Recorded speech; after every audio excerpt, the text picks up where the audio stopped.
All right, as the White House and the left work to erode your Second Amendment rights, several Democrats are proposing some downright absurd ideas for women to protect themselves against criminals.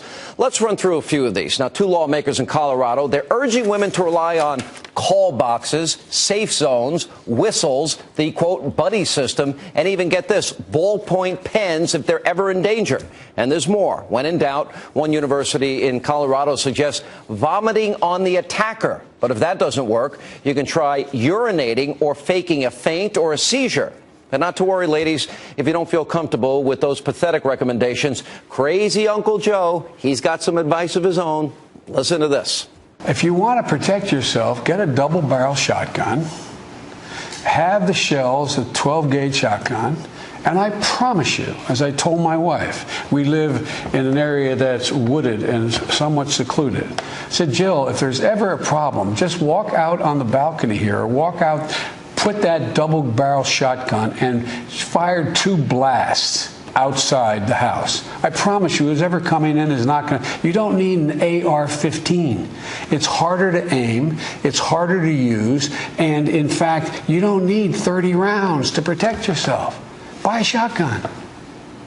Buy a shotgun. Buy a shotgun. No big deal. Buy a shotgun. Now, as simple as that is, hey, thanks, Joe, for your 2 cents. Joining me now with reaction on the left's gun grab and the vice president's odd, bizarre guidance, syndicated columnist, author, Fox News contributor Michelle Malkin. So let me get this right. If a safe zone doesn't work, if the buddy system collapses, if you can't urinate on your attacker or vomit on him or faint, then you should carry around your shotgun wherever you go and then pull out that, 12-gauge and fire away. Yeah. Unfortunately, I have felt like vomiting all week hearing all of this nonsense from these presumptuous, paternalistic, liberal, gun-grabbing men. And unfortunately, it's coming from my home state here in Colorado, the likes of Joe Salazar. By the way, you can legally get stoned out there, Michelle. Well, I think maybe people have been inhaling too much, and that's why we've got all of this insanity going on. But between Joe Salazar, who is recommending the rape whistles, and this is a father who has 2 daughters and a wife of his own, you think he would have had a heck of a lot more common sense on the House floor here in Denver at the state legislature when he said that. Think about how dumb this is. You're going to use a pen against a rapist. You're going to race to your safe zone.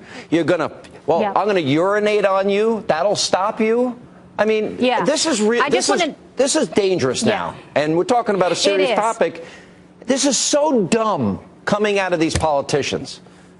It is, and that's why I have to name check each and every one, because this debate is going down right now in Colorado, and it is a chance not only for Colorado women, but I think women all across the country to be heard and to make sure that they speak for themselves and not these idiots who want to leave them disarmed and vulnerable to violent sexual predators. It's Jesse Ulibarri who was the one that recommended the buddy system and judo lessons. What, are they going to now subsidize Brazilian jiu-jitsu for every woman? No, thank you. I'll take matters into my own hands. And then Paul Rosenthal was the other one who was recommending that we rely on other implements that, of course, are going to be completely and entirely useless. Who was the guy that said urinate on your attacker? Who was that genius? Now, this was the University of Colorado at Colorado Springs. Now, of course, a lot of liberals who are snickering all about this and now are up in high dudgeon because we've been mocking and paying attention to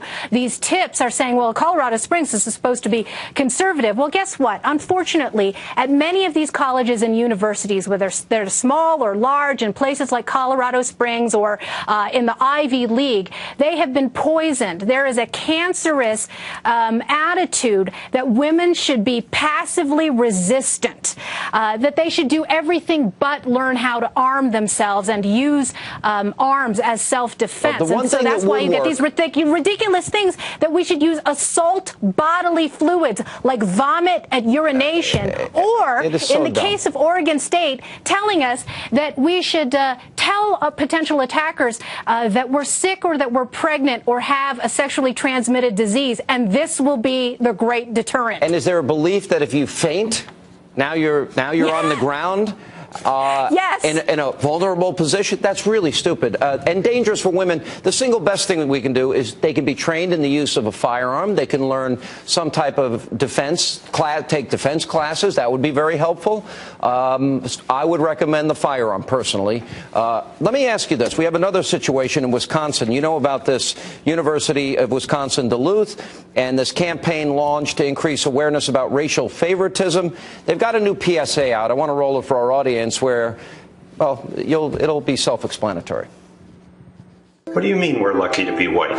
It's not luck, it's privilege. We're privileged that people see us, not a color. Privilege that we don't get stared at when we walk into the room. Privilege that we don't get followed by security when we go shopping. Or pulled over when we're in the wrong neighborhood. We're privileged because society was set up for us, and our silence keeps it in place. We're privileged, and that's unfair.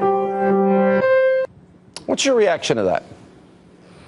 It's the most noxious kind of racial demagoguery. It really is race arson, and I think that's a term that our late friend Andrew Breitbart used. He was one of the biggest watchdogs on this whole entire industry, these scam artists of white privilege studies. It's been going on 30, 40 years now, not just at taxpayer-subsidized universities, but in our public schools, and it's got to stop.